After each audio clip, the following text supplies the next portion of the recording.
We begin tonight with the formal recognition of a Palestinian state by Norway, Ireland and Spain. The three European nations say it's an attempt to refocus attention on finding a political solution to Israel's war on Gaza. The move has angered Israel's government, which accused all three countries of rewarding terrorism. But it's also led to more diplomatic pressure on Israel after two international courts called for an end to the army's operations in southern Gaza and accused Prime Minister Benjamin Netanyahu of war crimes. Well, for all of this, I'm joined in the studio by Arise International correspondent Faith Orr. Good to see you, Faith. Let's start with the UN Security Council, which we understand is holding an emergency meeting on Gaza. Tell us about that and what we can expect. It's a closed-door meeting that's being held at the UN headquarters in New York, of course, in the Security Council chamber. Now, it's an emergency meeting that has been called to discuss the events in Rafah on Sunday night when more than 40 people were killed in an Israeli strike. Obviously, it is a closed-door meeting, so we're not entirely sure what is going to be coming out of that meeting. We won't hear until the representatives come out of the meeting. It's been held at about 3 p.m. New York time, so a little bit of time before we hear anything yet. But as I say, it is discussing those events on Sunday night in Rafah, where Israeli forces struck a UN tent camp. The people who were there had been displaced from eastern Rafah, where of course Israel told them to leave from. They ordered an evacuation from that part. So a lot of those people had already fled to areas that they presumed would be safer. Of course, that turned out not to be the case. And it has to be said, this attack in particular, I think because of the nature of people having already fled following the evacuation orders, has really garnered a lot of international condemnation.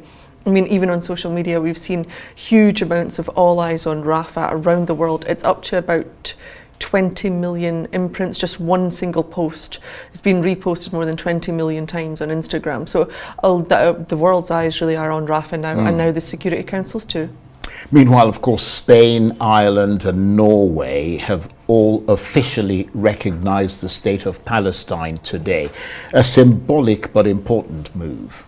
Exactly. All three countries say they hope that this will put more pressure on for a ceasefire, that it'll lead to other countries following suit.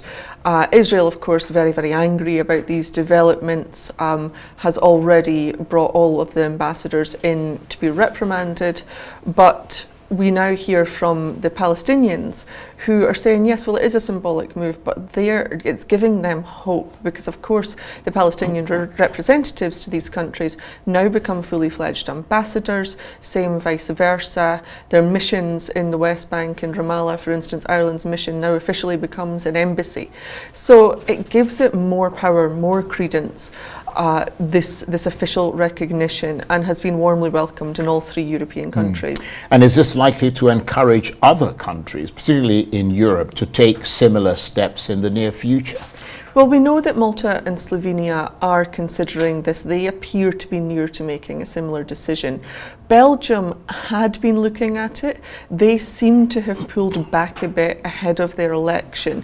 The Prime Minister there saying that he wants it to be more, when there's more European countries together, they can do it as a united front, and they hope it will have more impact.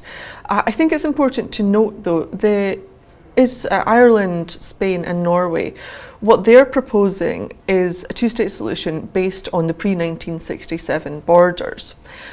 And they're not the only countries proposing this. Of course, we saw at the UN that 143 of 193 member states are in favour of Palestinian statehood.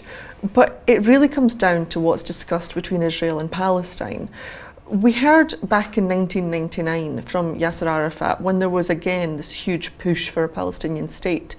And he said his biggest fear was that it's recognised as a state, but it's a make-believe country because actually Israel doesn't recognise it, doesn't change it.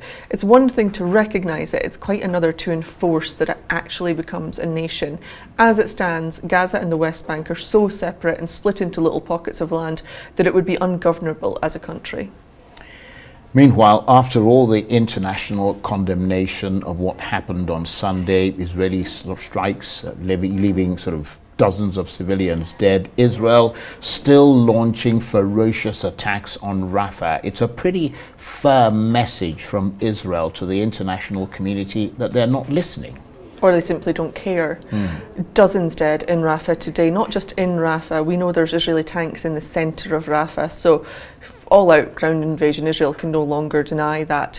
They've also attacked the Al-Mawasi refugee camp, which is still, to this point, a designated safe zone. We know that at least 21 people were killed in one attack there earlier, mostly women and children. But yeah, the attacks on Rafah continue. There was sort of 40 in Rafah itself, 46 I think, 21 in Al-Mawasi. So dozens and dozens of people continue to die as Israel continues its offensive, completely ignoring, of course, the ICJ's ruling that it must stop that offensive. It's going to be up to the Security Council how they deal with this. And that's why it's obviously crucial, this meeting that's about to take place today. There are also talks meant to be restarting this week on a ceasefire for hostages deal. Where does that stand? Well, I can tell you the mediators, Qatar, are not too hopeful about that at all. They say that the invasion of Rafah has almost ended all hopes for these talks to continue. They're indirect talks. As we know, both sides talk to mediators. They're not directly talking to each other. There is also the ICJ ruling hanging over it, the ICC arrest warrants hanging over it. It's very much a stalemate. Nobody really expects it to make that much progress. Faith, thanks very much indeed. Faith Orr is Arise international correspondent.